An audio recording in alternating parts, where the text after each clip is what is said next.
DKI akui bangun Museum Nabi di lahan reklamasi Ancol. Permasalahan reklamasi ini juga masih menjadi polemik ya, tapi kita lihat ternyata apa sih niatnya reklamasi Ancol ini. Nah, kalau kita lihat dari berita online terbaru bahwa pemerintah provinsi Pemprov DKI Jakarta mengakui lahan reklamasi perluasan kawasan Ancol akan digunakan untuk membangun Museum Sejarah Nabi Muhammad SAW dan Peradaban Islam ya.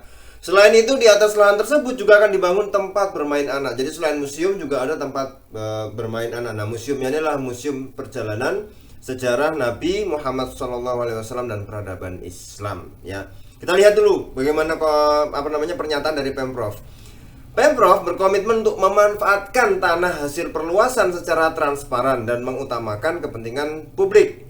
Di antaranya pembangunan tempat main anak dan museum internasional sejarah Rasul Sallallahu Alaihi Wasallam dan peradaban Islam di kawasan Ancol tersebut, kata Sekretaris Daerah Sekda DKI Jakarta Saifullah saat jumpa pers ya.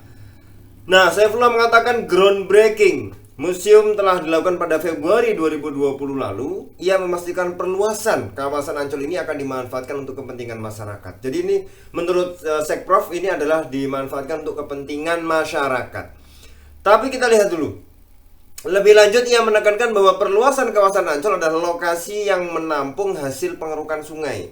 Jadi kalau menurut dia adalah sungai-sungai ini dikeruk ya, kemudian dibuat reklamasi dan itu dirasakan manfaatnya oleh masyarakat. Ya, kenapa? Karena sungainya dikeruk. Ya, jadi masyarakat yang sering kena dampak banjir maka akan merasakan manfaatnya. Nah, hasilnya ini pengerukannya ini dijadikan reklamasi di Ancol. Nah, jadi karena kalau pengerukan sungai itu dapat membantu wilayah mereka agar tidak kena banjir pas musim hujan.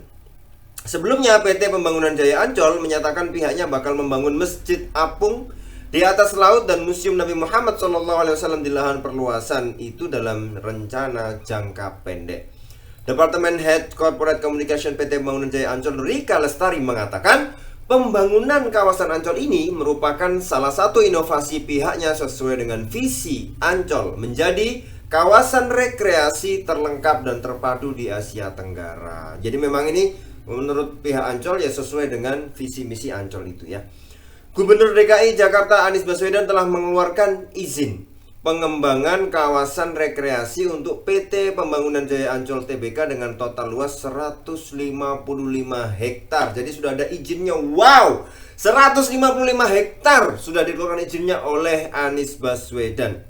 Izin reklamasi Ancol terbit dalam bentuk surat keputusan Gubernur DKI Jakarta tentang izin pelaksanaan perluasan kawasan rekreasi dunia fantasi seluas 35 hektar dan perluasan kawasan rekreasi Taman Impian Jaya Ancol Timur seluas 120 hektar tertanggal 24 Februari 2020.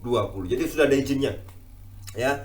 Namun izin yang dikeluarkan Anies itu mendapat kritik dari sejumlah pihak, termasuk relawan pendukung Anies dan Sandiaga Uno dalam Pilgub DKI Jakarta 2017 lalu. Nah, ini diprotes oleh relawan atau pendukungnya sendiri karena ini mengeluarkan izin reklamasi. Ya, kenapa kok diprotes ya?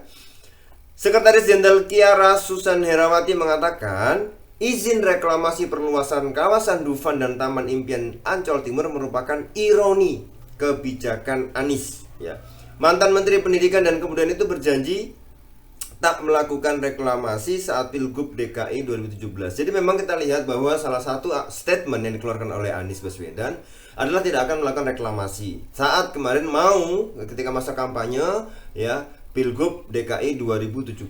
Tetapi kenapa 3 tahun berselang dia mengeluarkan izin reklamasi? Ini yang disesalkan oleh para pendukungnya. Jadi ini agak ironis ya kalau gitu.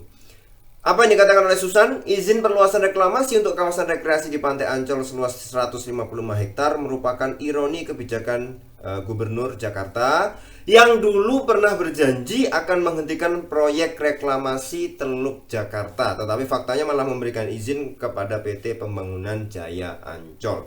Sementara kalau kita lihat dari DPRD bagaimana ya? Anggota Komisi B DPRD DKI Jakarta fraksi PDIP Gilbert Simanjuntak merasa kecolongan terkait izin reklamasi kawasan Ancol yang diteken Anies.